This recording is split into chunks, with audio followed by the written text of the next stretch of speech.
You're listening to the Podcast Detroit Network.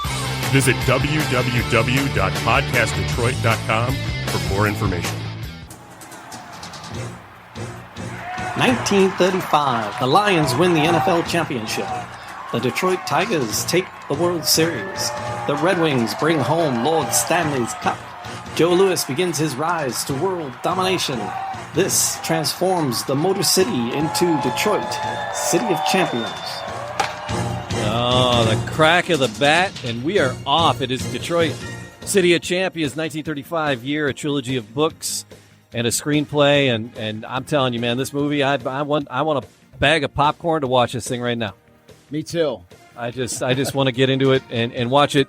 We're diving into the stories behind the 33 different championships won in 1935 in Detroit, and it just warms my heart because it was such a struggling city then. The city has a bunch of challenges right now. And I think it was on the way up for both. And there's so many parallels with this time and now, and that's I think one of the things that really drew me to like. It was because when I first started doing this, it was 2007, 2008. When the bubble burst. Back in the big recession. And so especially at that point, there was so many different similarities between. Like I was working on this book and work on just really getting going on this thing, and it was. I mean, a lot of people remember 2007, 8, and it was like, it was tough times. Yeah. It was not easy, especially Detroit and all this, and so that's what I mean. Like there were so many different like parallels because this is the Great Depression, and then we were like kind of in the Great Recession. Yeah. And I just thought it was just how many. I just really initially I just thought how cool this would be, like the message being. If they, like a sort of like a beacon of light, like, even though this is about sports, it still comes from an era of Detroiters that if they could do it, if they could get through the Great Depression, then we could get through this recession and the current issues of Detroit. I just thought what a wonderful parallel between that time and ours. It is. it really is. And the trilogy of books came to be, and then the screenplay is written. It just needs to be produced. And I can't. And again, I love being here, Charles, as you tell these stories, and I get to be a fly on the wall with my good friend Tom. We're becoming friends, so I enjoy. Tom started off as a special guest, and it was like we were putting the article, the description for the show. Special guest Tom Urich. So how many times do I have to type special? I know, guest? like it got to the point where I'm like, just let him be here every week because he's awesome. Yeah, he knows his crap, and exactly. We're gonna enjoy having him around. Well, it's an honor to be here to listen to Charles tell the story. Well, we have fun, man. We all like to talk about it, and it's a cool thing. Because I'm admittedly not a sports guy, right? I like history. I love Detroit. I don't know nothing about sports. But you're learning, man. You keep saying that, but you're learning, Jamie. I enjoy. But I'll go to at least one game of every team every year, just because I love the experience. And again, I love the city. I love people getting excited about the city, and I'm excited about the sports. I like it more when they're losing because the tickets are cheaper. Yeah, that's less, yeah. I'm just cheap like that, Tom.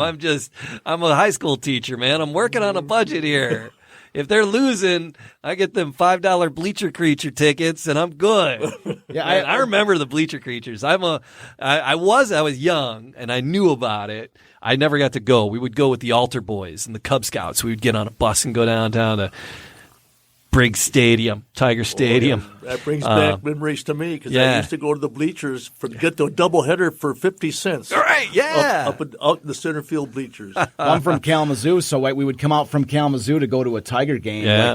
We'd say we were going out to look at colleges or whatever, and then we would drive out from Kalamazoo and go to a Tiger game, and there was literally nobody in the bleachers. We get a Crazy Bread coupons. It was buy one ticket get one free, and they were $2 anyway, so it was $1 a ticket. Yeah.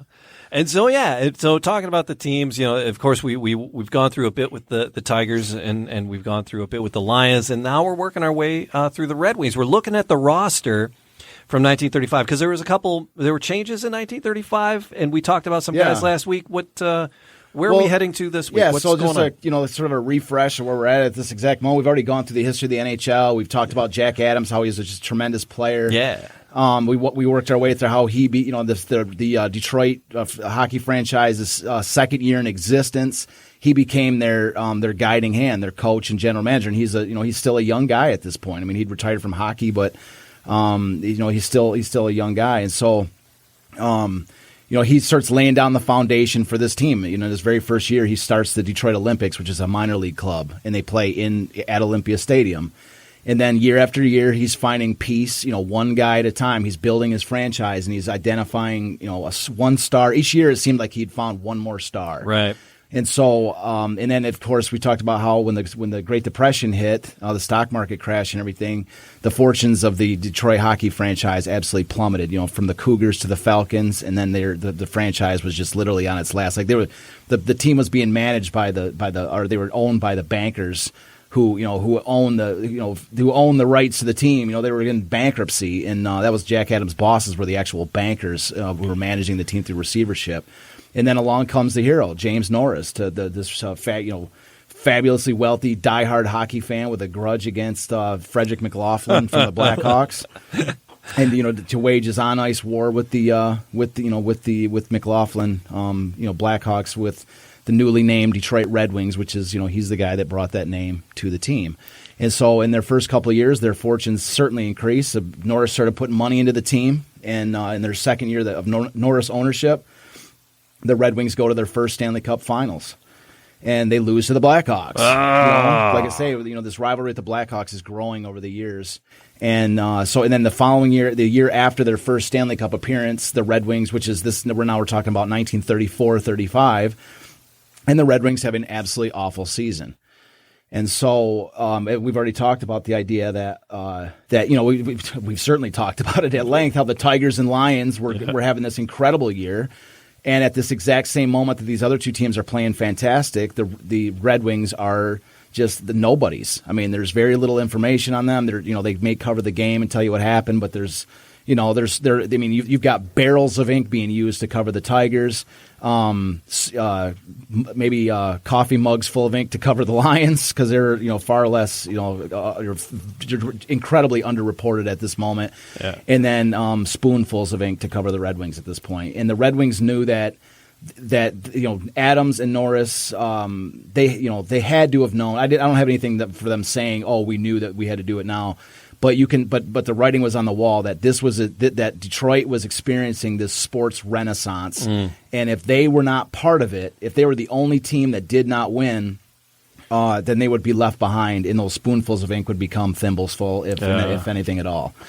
So, well, we noted that the Lions' first game in the midst of was that during 34? Yes. 34. In the Lions' first game, you happen to find just a little blurb about it in this whole big section all about the Tigers. Well, what it was remember Wendy had given me that newspaper, and it was the Tigers had just clinched the pennant the previous day. That's why it was her. I believe it was her father that had left it to her. Yeah, and that's why he kept it because it was a Tiger. He had just won the pennant newspaper, and you comb through the entire sports section, and there wasn't even a match. It was like the day after, and they're like, "Oh yeah, there's football." Yeah, I think it was one day after they had played their first game, and there was like they talked about it. Yeah, they talked about the other team more. Yeah, there was the star on the other team.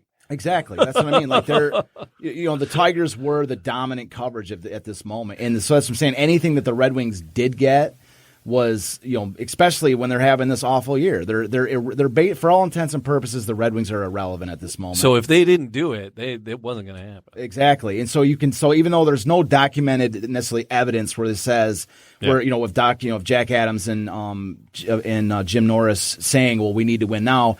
The evidence is in what they did, their actions, right. And because it's really started out with this massive move at the end of the year. They had, I believe, 16 games left in the season, and then they go out and spend $50,000 to get Sid Howe and Scotty Bowman. That's just throwing some big money around. Exactly, and that's eye-popping numbers. They'd never made a move like that ever. They'd never spent $50,000 on a player. They even had Cooney Weiland as one of the best scorers in the game at that point, and they'd never spent that kind of money on him. They'd never spent that kind of money on anybody.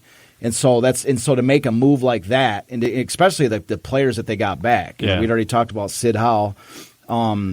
and just an incredibly flashy goal scorer, that the Ottawa assassin, and then we got Scotty Bowman, and then this defenseman, this just tough as nails defenseman who's like an up and comer. And so that was a big move. And so, like I say, that just their behavior, just their actions indicate, especially since, Mickey Cochran had been purchased for $100,000. Yeah. And so, I mean, this is, a hockey team is spending $50,000 on a player and, a couple of guys. That's like, it's not Mickey Cochran numbers, but hell, it's eye-popping just like that. Yeah. And so that, that kind of a move makes headlines. And that's, I think, we were talking about it last week. I was kind of joking about the idea that, you can imagine that the Eagles, the St. Louis Eagles, which they got it from, we're saying, we'll take 47,000 or something, and they're going, no, we want to give you 50,000, because it's just a bigger, rounder number. It's a flashier. It's almost worth the headlines at that for this. And so, anyway, so we talked about a few of the guys they got, they got Bowman, they got Scotty Bowman and Sid Howe towards the end of the season, so they had a few games left to kind of work them in. And then we also talked about at the end of 34 and 35. How they acquired Marty Berry in a big trade for their only All-Star, Cooney Weiland. They traded him to get Marty Berry, who was also just an elite. It was just a flip. It was like a swap of centers, which was kind of crazy because everybody was like, "Why would you both trade your two of the best centers in the game for each other?" That was kind of the situation, and we talked about that last week of the rationale behind that trade, and that trade would linger through the entire year as a conversation. People were like, "Who got the better end of that trade?" And then we also talked about so those were three of the guys, on top of the five main, their core five. Then came the hurricane. Yep. So we had exactly Heck Kilrea, Heck Kilrea. They I only knew because I had the picture. Hurricane. Yeah, we got Hurricane. Sounds like I know what I'm talking about. Hurricane Heck Kilrea, and then so these are those four. Yeah, so these are four more guys that they got. So on top of their core five, that's 9. And so because Adams realized they got to reform the entire. I'm good. We go with the okay, other cool. ones So too. they had they're trying to rebuild this team because they know they got to be competitive, and so they add Hurricane Heck Kilrea for $7,500, which was not as splashy as $50,000, but he's a solid winger, solid player. And one of the guys we didn't mention last week, and I sort of forgot to mention him. He's not necessarily a star, but he's going to play a role throughout the rest of the season.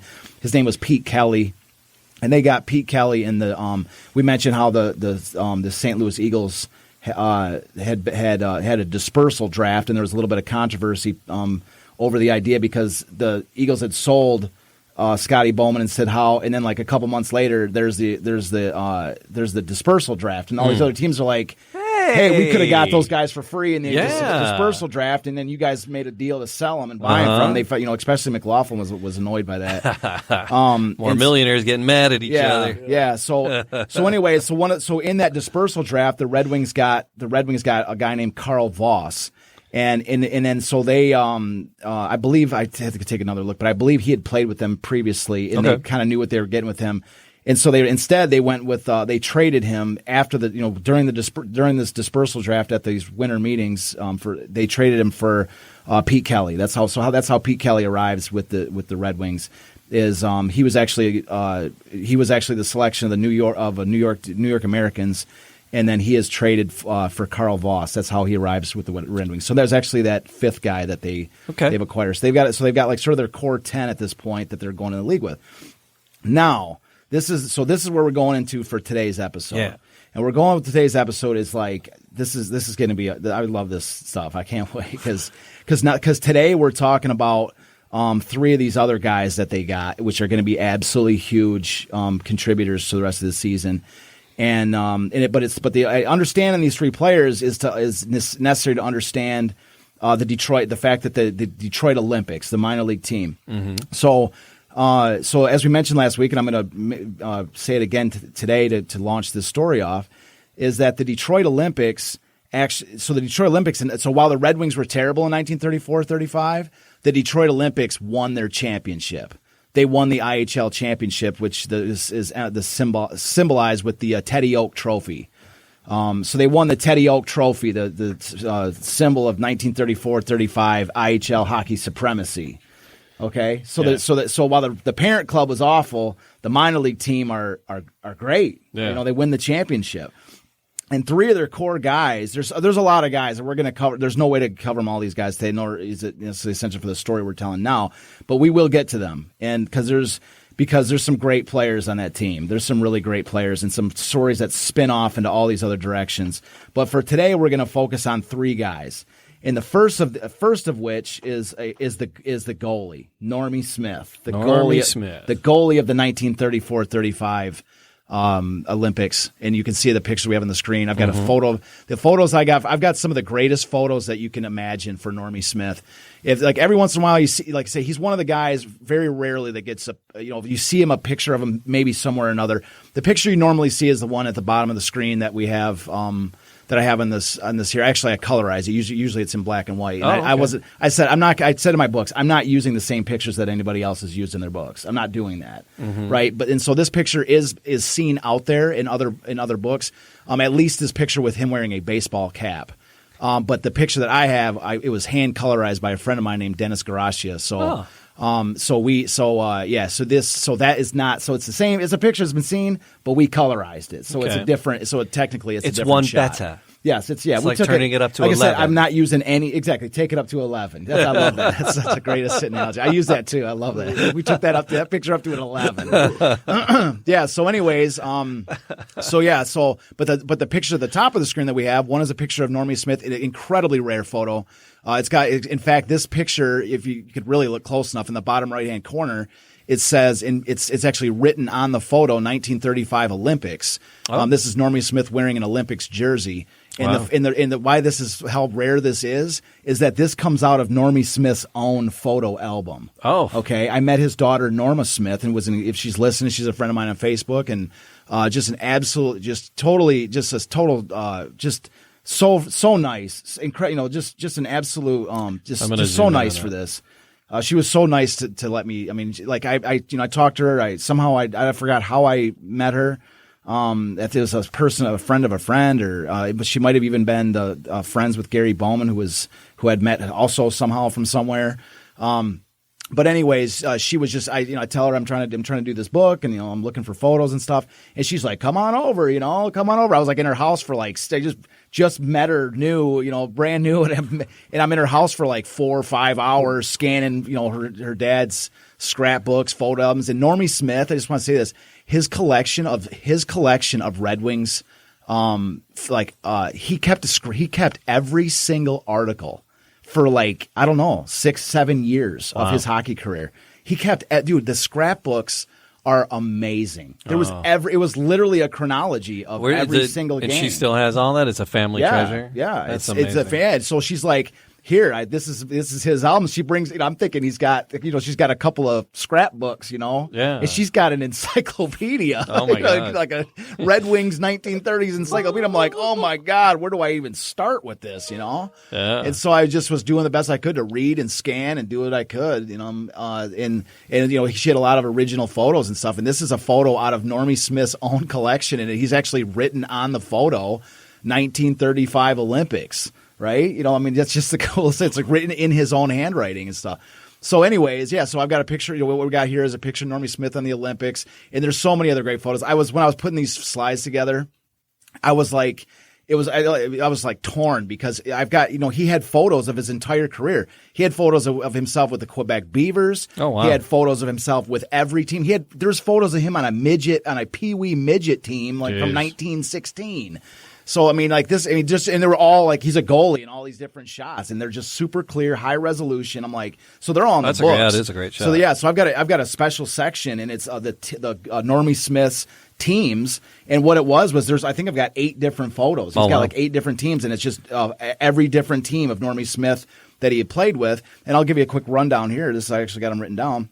So 1924, so he'd played Pee-wee hockey, as I mentioned. And when he was 16 years old, he took sort of an interesting detour, and he went off to become to work on a fishing boat for 4 years. So his hockey career is interrupted with a 4-year stint on a fishing boat.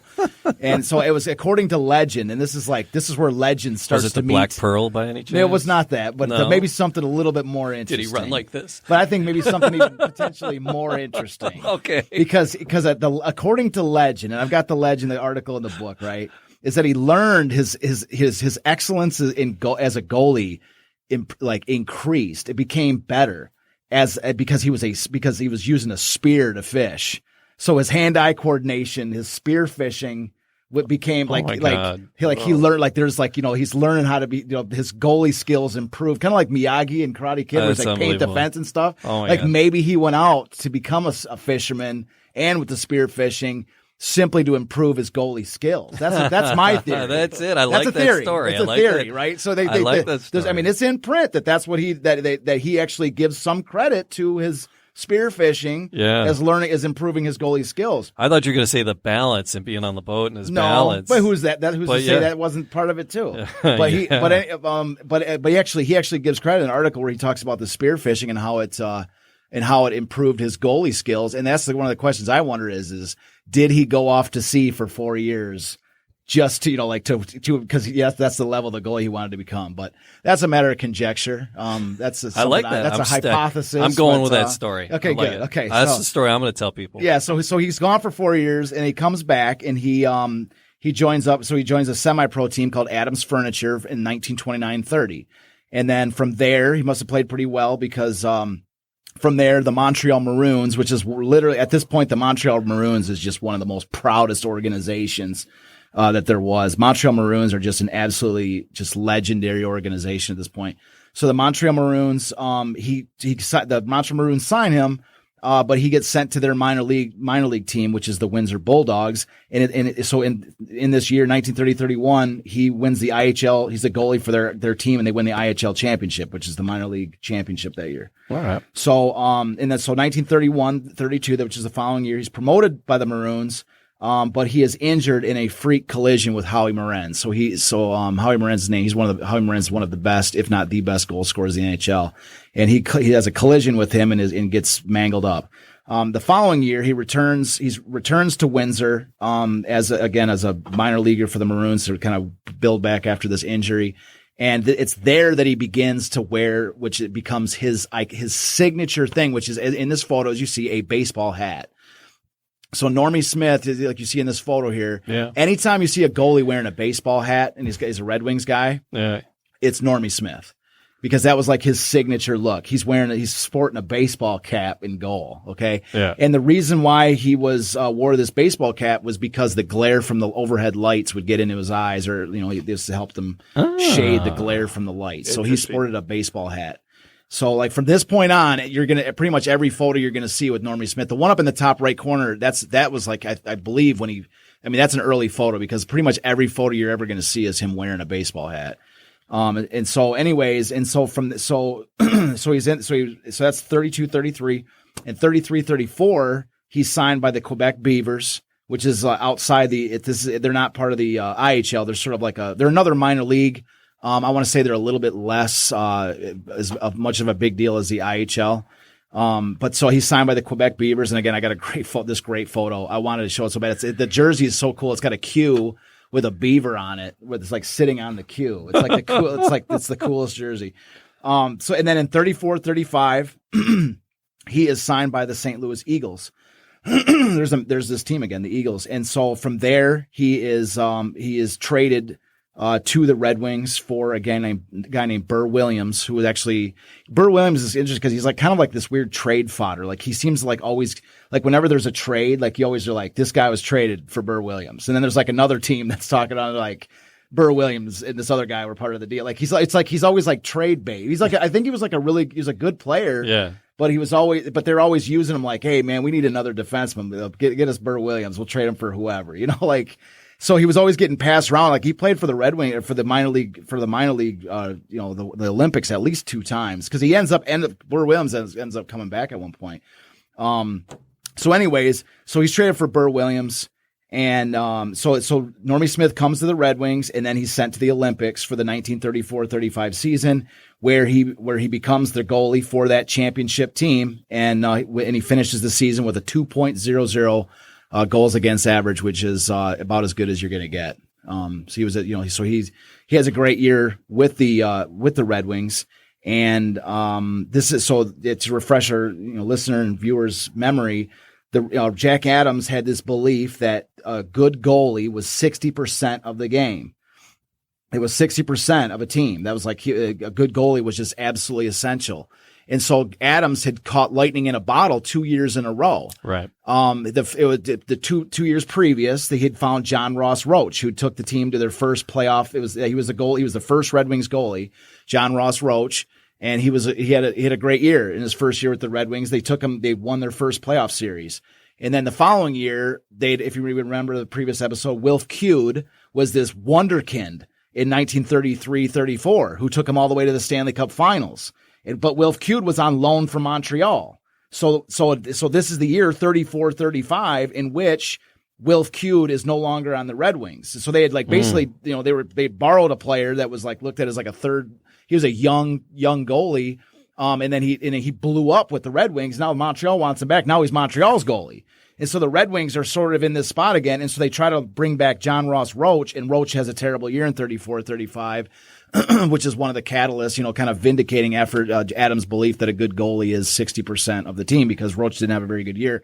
So the team sort of fell apart. And so at the meantime, Normie Smith is leading the Olympics to the championship. And so, now it becomes, Adams starts to think, well, maybe I got this goalie with the Olympics that could do some good up here. And so anyway, so that's where we're going to sort of leave Normie Smith. You can see, the evolution, his story, how he's leading his career is leading to the Red Wings. And that's where, so this is a guy that we're going to, come back to for sure. But, that's like sort of his lead up. Hey there, Normie. Norm. I like Normie Smith. Oh, dude, you're gonna like him a lot more as the story unfolds. Yeah, I like it. That's why it's so essential to introduce. Did he wear that baseball hat while he was playing, or was that just for pictures and stuff? No, he wore it while he was playing. That's crazy. Yeah, in fact, for pictures, if it's a staged photo, a lot of times that's pretty much the only time you don't see him with a hat. Oh, if he's wearing a hat, he's in a game. That's just nuts. I mean, now they wear these quadruple bulletproof. Yeah, he's wearing a baseball He's out there hat. with a baseball cap. Yeah. Well, the other guys totally aren't wearing cool. anything at all. Yeah, though, yeah. So. And I don't think he was 100% unique in that regard. I think Right. there's a couple other goalies I've seen photos of that were wearing hats at that time. But that was what he was absolutely known for. Like that was like as far as whenever you see like a Red Wing specifically wearing a baseball hat, that's Normie Smith. So Love that. Yeah, so that's Normie. So we're gonna leave him. That's where we're gonna leave off with Normie. We'll pick up with him in a little bit. But so the next guy we're going to talk about is a guy named Wally Kilrea. So where have we heard the last name Kilrea before? Oh, where we were Kilrea. We talked about Heck earlier on in the show. Yeah. Heck is one of the guys the Red Wings signed. So Heck's $7,500. The Red Wings got Hurricane Heck Kilrea. Mm-hmm. And so in the meantime, so Heck Kilrea is the older brother of Wally. Okay. And so Heck is like a star. Okay, Heck played with Jack Adams in Ottawa. Right. Heck is a bona fide star at this point. And he's not a superstar, but he's a star. He's like everywhere he goes, he puts up numbers. He's a great player. He's always, usually on the kind of a second line guy, but he's always a contributor in some capacity. That Ottawa team that keeps coming up. Yeah, that's what I'm trying to say. When I introduced this a few episodes ago, I told you these guys were going to come up because there are so many components from that team. He was from that, and now this is his older brother, Wally. His youngest. This is his younger youngest brother. And so Wally Kilrea is going to, Wally Kilrea takes a completely different route than his brother. Whereas his brother again was like a star. Wally was basically like he was going from team to team to team, looking for a way to stick with these teams. Mm-hmm. He one of the biggest. He's one of these players that he didn't necessarily excel at any one thing. If there was going to be an attribute for Wally Kilrea, it would just be like heart. Like it would just be like just a total the kind of guy that is going to give you every single ounce that he's got. He's a hustle guy. He's a kind of, and in fact, his nickname, he's got one of the greatest nicknames. His nickname is the Pest.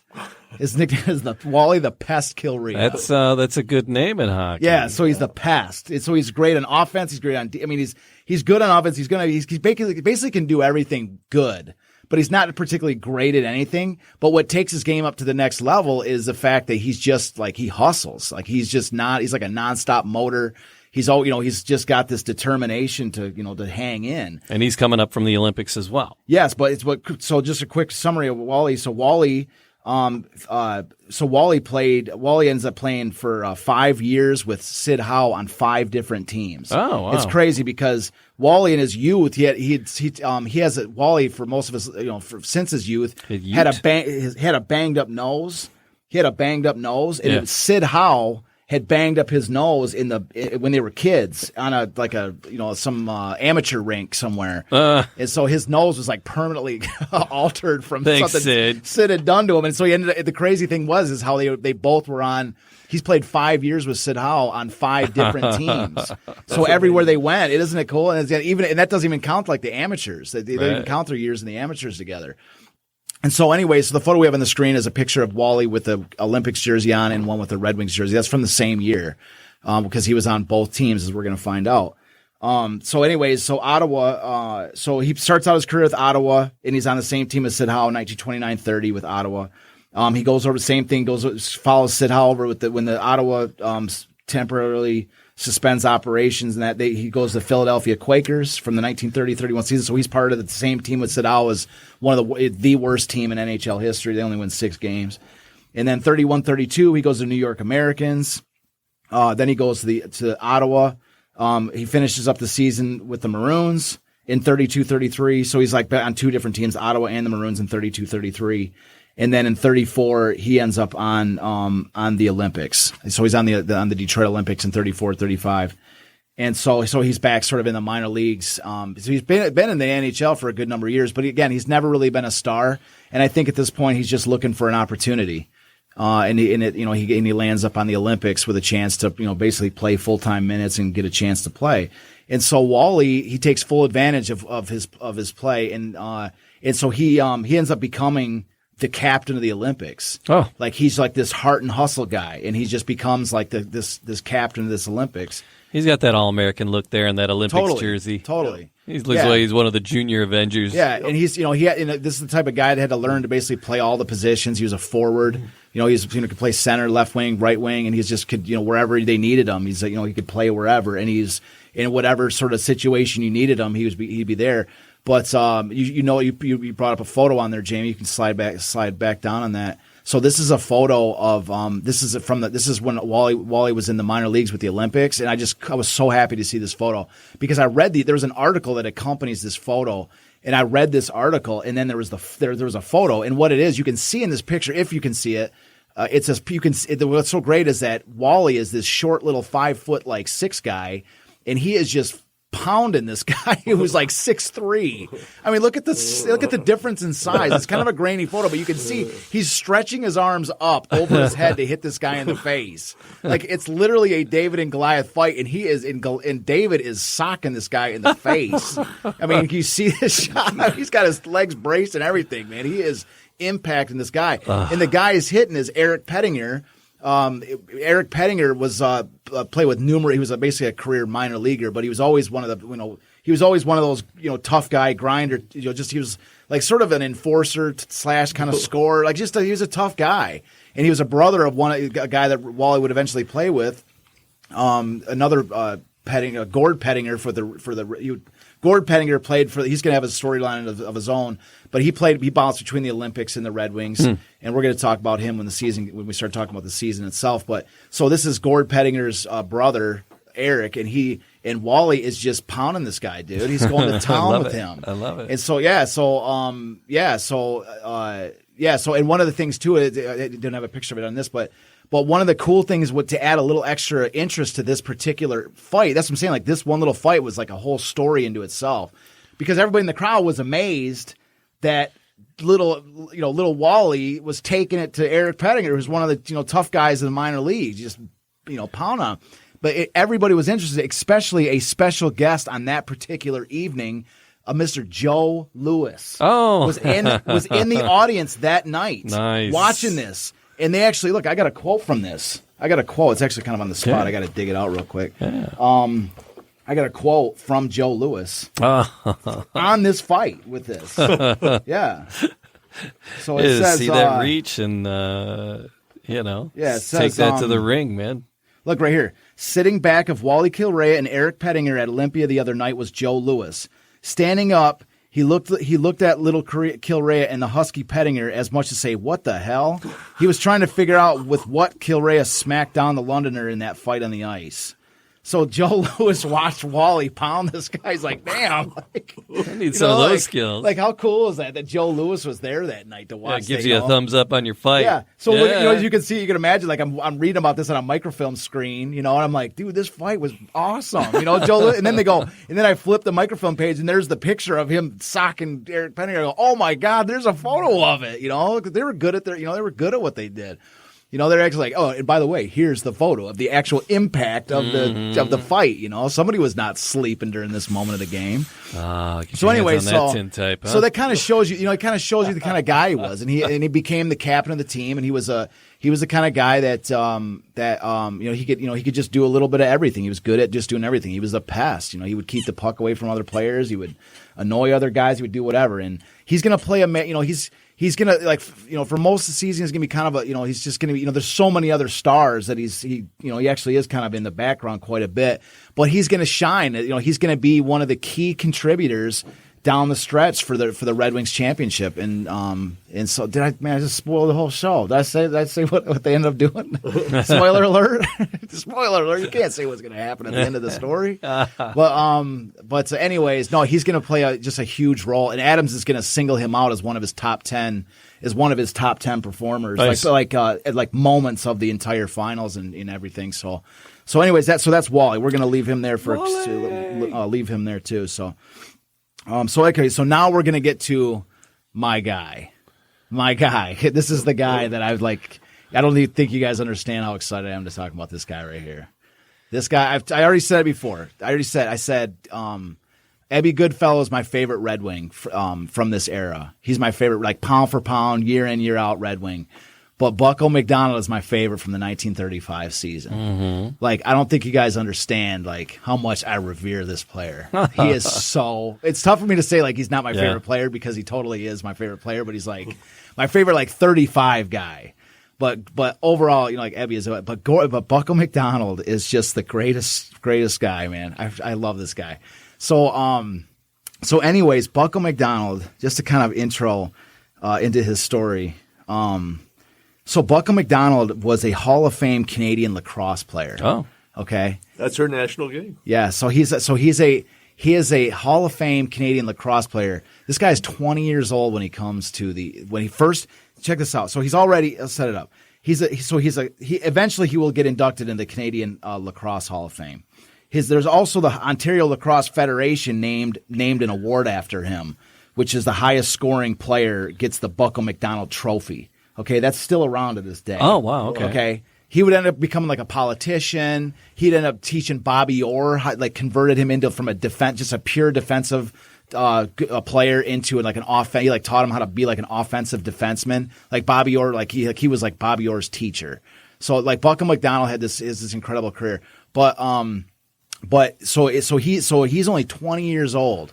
He's only 20 years old when he first when he's coming from the lacrosse fields to suit up to play hockey. So these first two guys we talked about, Normie Smith and Wally Correa, these are sort of guys that Normie's going off to the fishing boat. These guys took 5 to 10 years before they got to the Red Wings through this crazy long journey.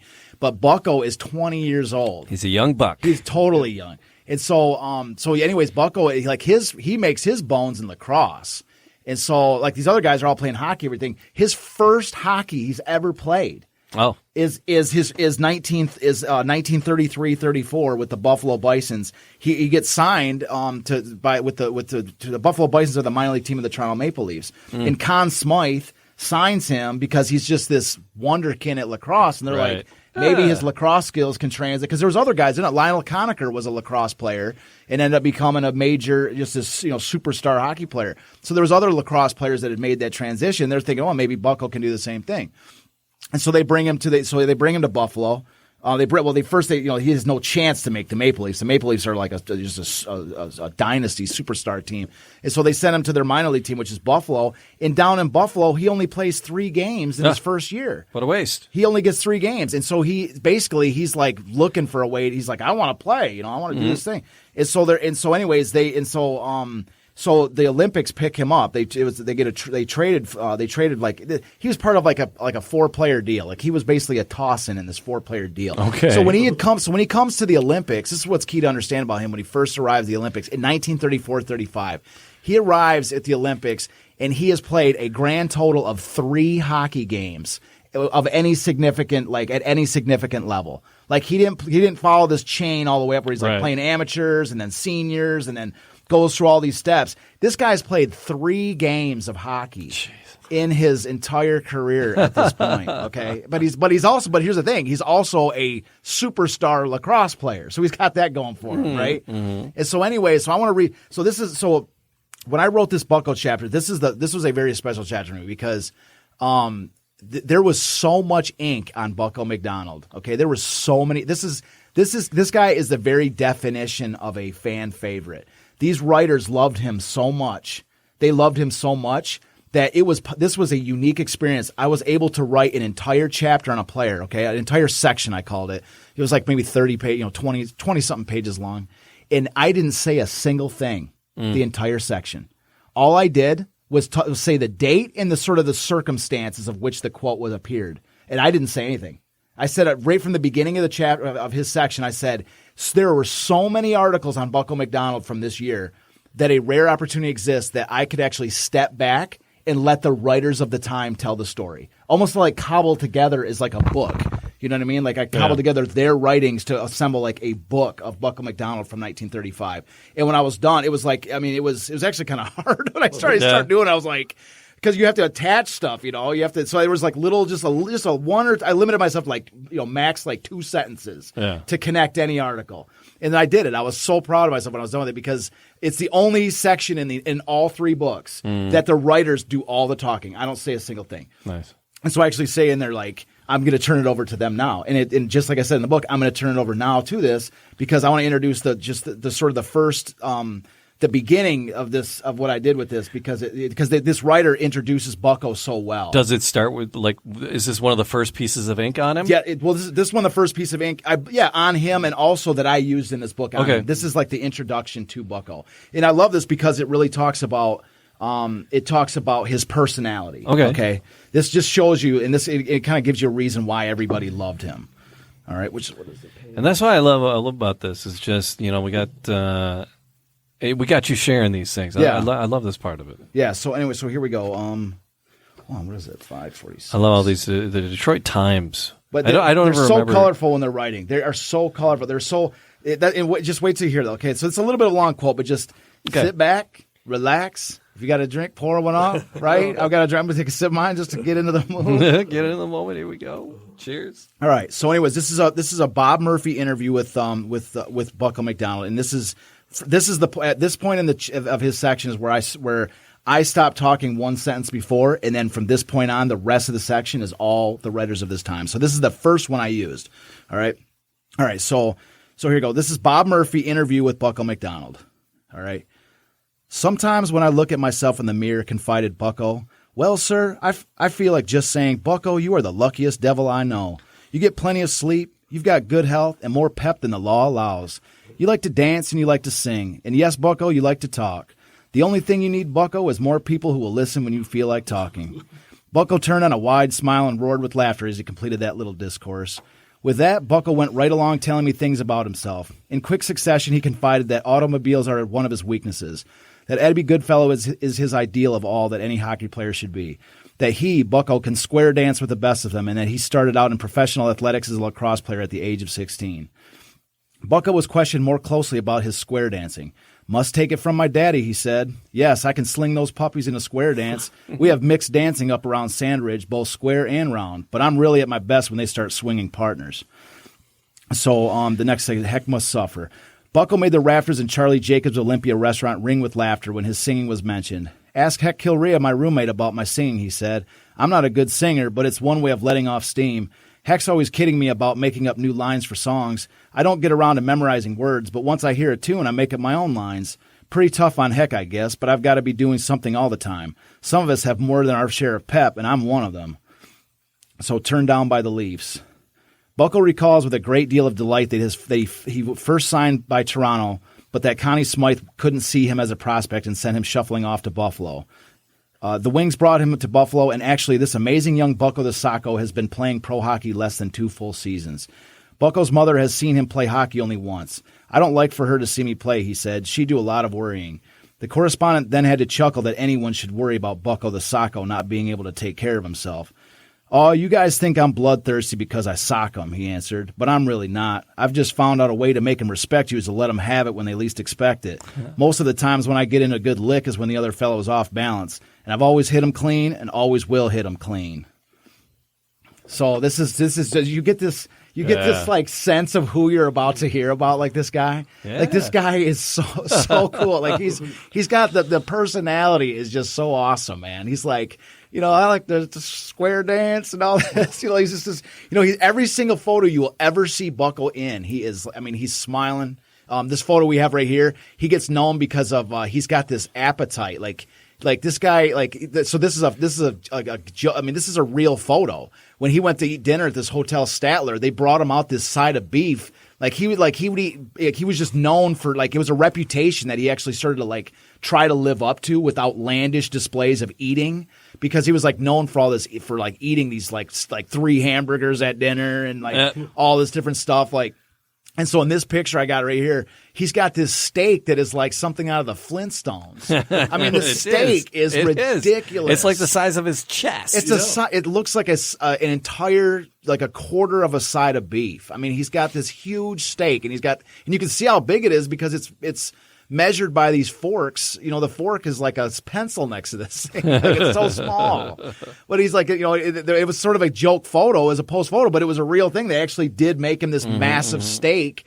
I don't know if he ate that entire thing, but I mean, it's, it just kind of shows the sense of humor that they had about this guy, right? And so anyways, like I say, this is a guy that comes in, and now, we've got, these signings of these players. So anyways, this is the guy that's joining the Olympics, okay? Now I want to read to you, this comes from the end of his first season in Detroit. So at this point, he had played a full season with the Detroit Olympics, and now he's playing a few games with the Detroit Red Wings at the end of the year. This is his first taste of the NHL, okay? He ended up playing, I got it written down here, I think it was 9 games. Okay. He had 6 games. He played 6 games with the Red Wings at the end of 1934-35, just to get him a little bit, just to see how he could do. Okay, and now we're about to read how he did in his final few games of that 1934-35 season. Okay. All right. So 35. It's just the next page then. 5. Yes. Here it is right here. Okay. All right. Okay. So right here. So the only thing I said on this was shortly after his Red Wing debut, late in the 34-35 season. So crowd adopts Bucko. Speaking of hockey, one could judge from the roar of the crowd last night at Olympia that a new idol soon may be hoisted to the summit in Detroit. The name is Bucko McDonald, the hard-hitting young defenseman of the Red Wings. When Bucko bumps them, they stay bumped. Probably he doesn't have the finesse of Red Horner or Eddie Shore when he hands out hard knocks, but Mr. Bucko McDonald can bounce the boys around the ice for my money. In football, hockey, or whatever it is, the customers thrive on bodily contact. It is one of the reasons why some coaches are against opening up the game of football too much. But that's getting away from Mr. Bucko McDonald. The bruising young man just about shook every tooth out of Howie Morenz's head last evening. It was Socko, Bingo, Crasho, and Bammo when Blackhawk came within halting distance of the bouncing Bucko.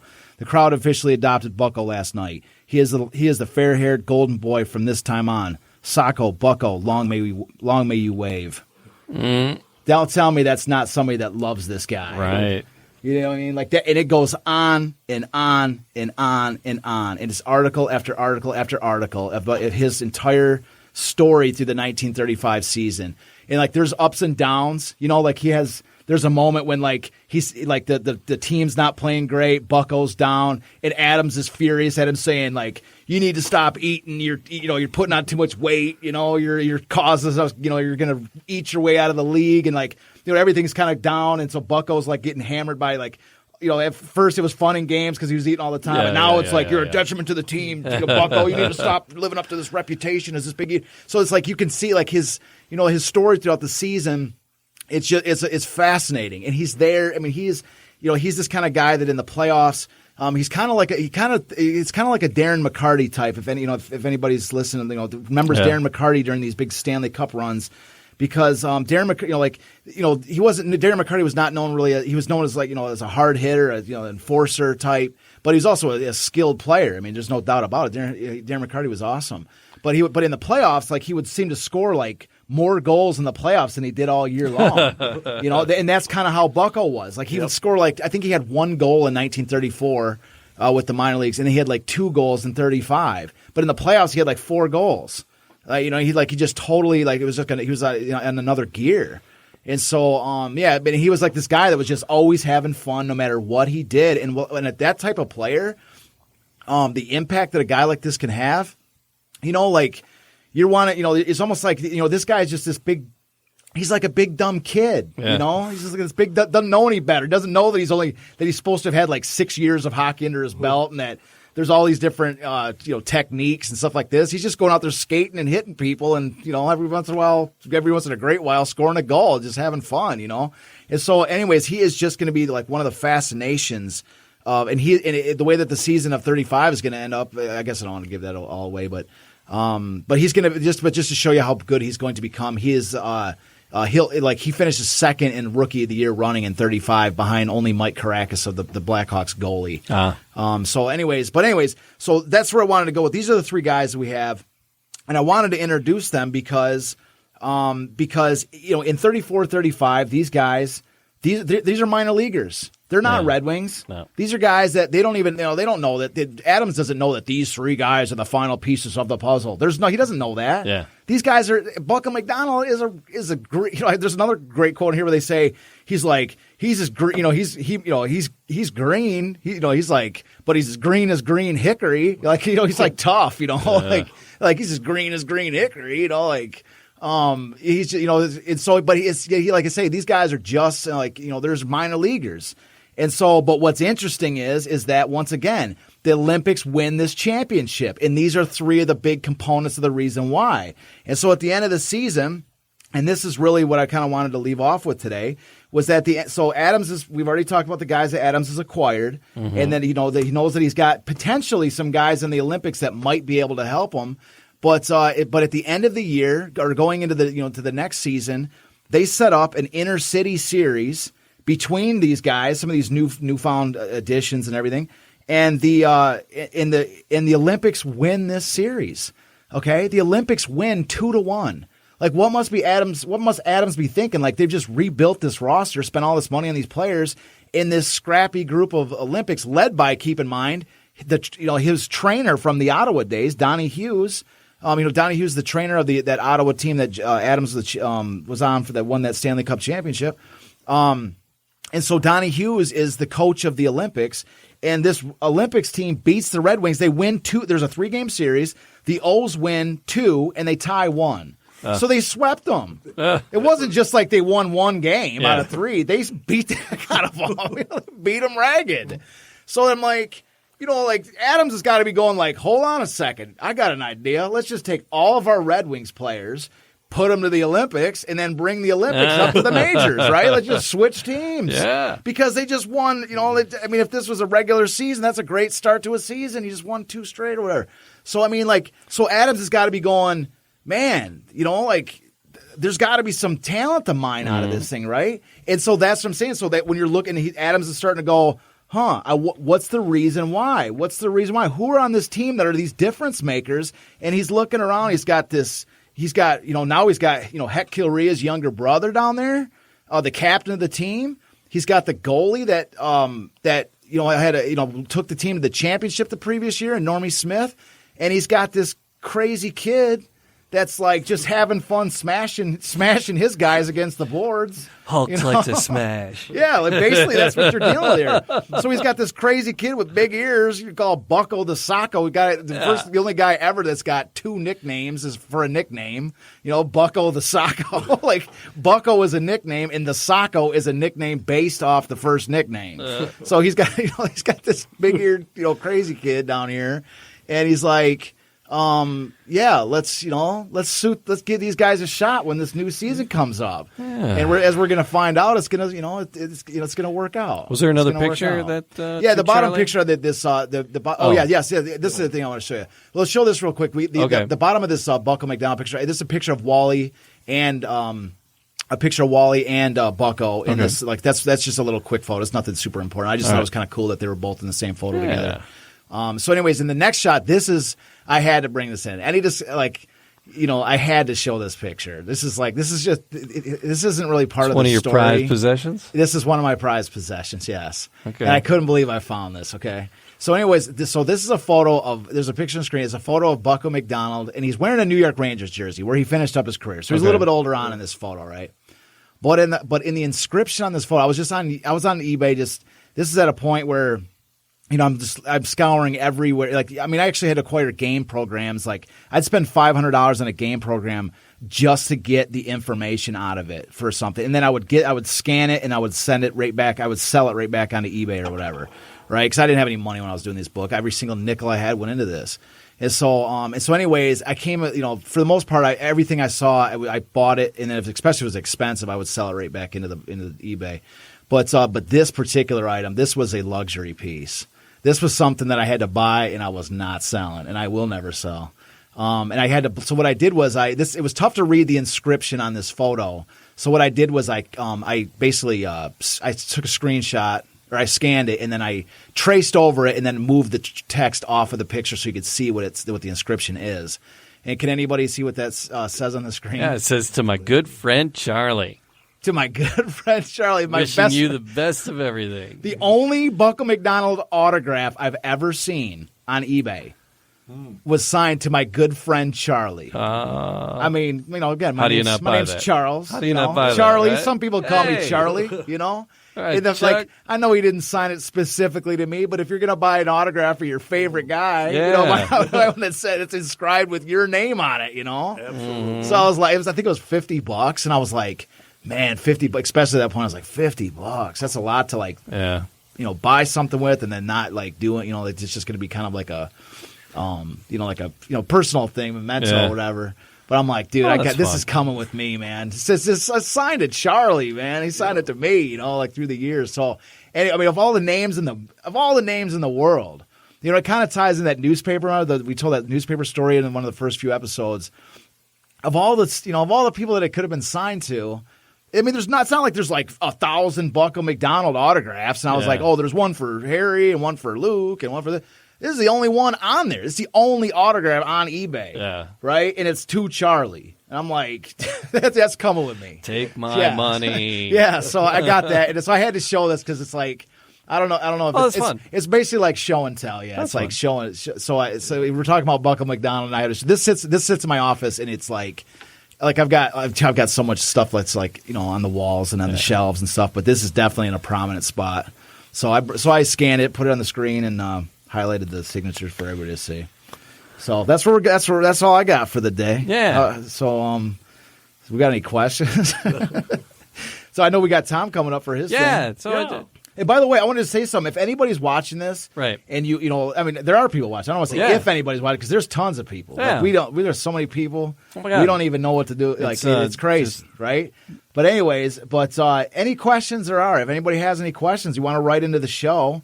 You know what I mean? If there's something that we're just, I don't think we're powering anything to. We're taking our time going through this. So if anybody's got any questions, especially this we're putting this on YouTube or archiving it. And everybody that's listening to this right now, you do us a huge favor if you like this and shared it. I know it's sort of something we talk about at the end of the show, but we keep forgetting to do that at the top. So anybody, ask a question, put a comment on there, ask us something that maybe you're interested, that if you have a question on. But But anyways, I want to do that. I wanted to say that before I forget it because I get start talking and forget stuff like that. But after that, Tom's here. Yes. Let's have Tom tell us a story. But so Tom's got his segment every day, which is a Did You Know? Tom's got a Did You Know section. It could be anything in the world. Yeah. Well, did you know? Speaking of hockey, that in 1946, Gordie Howe was invited to train at the New York Rangers to see if he could make the team. Do you know what happened? They cut him. They said he was too slow and too cumbersome. And then he was working his way back home to Floral, Saskatchewan, and he stopped off in Windsor to see some friends before he boarded to go to Floral. And he went down for a skate at Olympia, and the rest is Detroit's history. Whoa. That's great. And when he got to Detroit, there was plenty of people asking, is this another Sid Howe? Yeah. Could this guy be as good as Sid Howe? Is he related to Sid? I don't know. But if he's even half as good as Sid was, we might find ourselves a good player here. That was the moment. That was the mindset at that time. The Rangers said he was too slow and too cumbersome. That's holding I watched Howe play many a game, and they always said he skated like a lumber wagon, but he always scored when he had the puck. He could tuck that puck in between his boots. Really? And nobody could touch him. That's awesome. Yeah, he was awesome. Amazing. The Rangers' fault and Detroit's luck. Oh, yeah, big time. Yeah, things happen. Yeah, things work out. So that's Did You Know? And write in, and maybe somebody might have something. Yeah, we were going to say that. Yeah, if somebody has a Did You Know or a question or something you want to write into. Yeah, a little piece of Detroit sports nuggets. We're happy to share them. Yeah, especially anything related to the 1935 season. Especially, but anything, any Detroit sport exactly. nugget, we'll take it. Yeah, absolutely. I like nuggets. Yeah, and even if you're one of the like the other thing too, if you're like I said on a few episodes ago, I told this story to at least this is conservatively estimated because I told this story every weekend for 9 years. I told the story at least 3 times today. I work in the store in the mall, and I told the story at least 3 times today. Yeah. I'm talking about today. Okay, before I got to the show, I told this story 3 different times, and so I conservatively estimated over the last 11 years, I've told this story. This is estimated a few years ago, 80,000 people, right? So by now, I don't even know, a couple, like 100,000 at least. Larry King kind of numbers, man. There's a point where I had to drink honey to because my voice would be going. But anyways, what I'm saying is if I ran into you somewhere, if I look familiar, and you remember this story, like this, this guy at some art show telling you the story, like, say hi, man. We'll say hi. It's like I said, there's quite a few people that I talk to. So if you remember me from back in the day, telling you the story, you're seeing this back in the day. Let us know. And we appreciate everybody along for the ride. Yeah, everybody's. So like, subscribe, leave a comment wherever you're listening. Appreciate it. Matt Fox killing it back there, having fun. I learned so much today. Yeah, I honestly did. No, that's fun, man. Tom, always a pleasure to have you along. Well, thank you very much. It's an honor to be here. And Charles, thank you for sharing the stories, man. My pleasure. I love it. All right. Until next time, we'll see you.